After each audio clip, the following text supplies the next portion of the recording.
2017 के विधानसभा चुनाव में सत्ता में बैठे हुए लोगों ने जो वादे उत्तराखंड के लोगों से किए थे, उन वादों में से एक भी वादा सरकार ने पूरा नहीं किया है।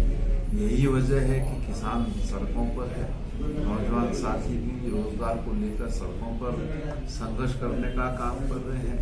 महंगाई कम करने का वादा किया था, लेकिन महंगाई अपने चरम पर है।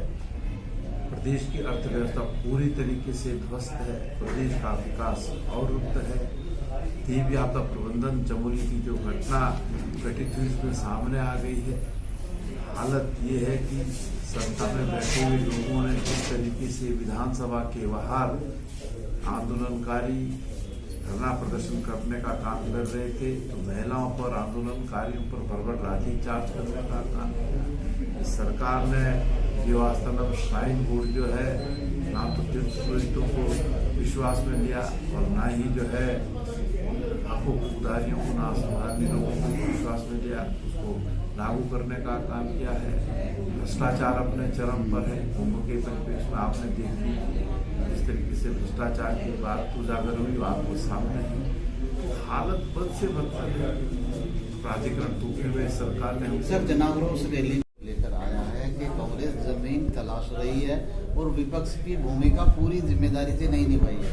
देखिए, जो प्रदेश अध्यक्ष हैं कौन सा चश्मा पहनते मुझे नहीं मालूम।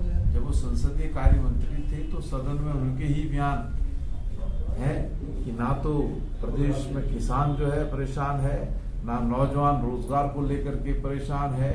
उत्तराखंड राज्य में महंगाई भी नहीं है। उत्तराखंड राज्य में विकास भी बड़ी तेजी से हो रहा है, अर्थव्यवस्था भी ठीक है। वो तमाम चीजों को ठीक कह रहे हैं। तो जमीन तो जो है आज की तारीख में बीजेपी तलाश रही है, क्योंकि 2017 के विधानसभा चुनाव में लोगों ने 57 का मैंडेट जो है जिस राजनीतिक दल को दिया था, आज वो राजनीतिक दल हाशिए पर है।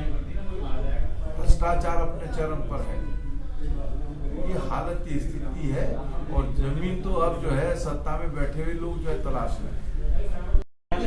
देखिए, मैं बड़ा स्पष्ट करना चाहता हूँ कि भारतीय जनता पार्टी ने चेहरा बदल करके कुछ करने का काम किया है, तो वो सिर्फ चेहरा बदलने तक सीमित है। प्रदेश के मुख्यमंत्री जी ने शपथ तब ली जब आखिरी बजट भी जो है पारित हो चुका है। बजट पारित होने से पहले बनाते तो शायद संभवतः मुख्यमंत्री अपना रोड मैप जो है उत्तराखंड के परिप्रेक्ष्य में तैयार कर पाते। अब वो तो उनके हाथ में है नहीं, तो सब चीजें उनके हाथ से निकल गई है। अब श्राइन बोर्ड को अगर वो समाप्त करते हैं, ये निर्णय सरकार को लेना है। हम तो समझते थे कि मुख्यमंत्री जी ने जब पहली कैबिनेट की बैठक की तो उस बैठक में शायद संभवतः प्राधिकरणों को समाप्त करेंगे, लेकिन उसको भी स्थगित रखने का काम किया है।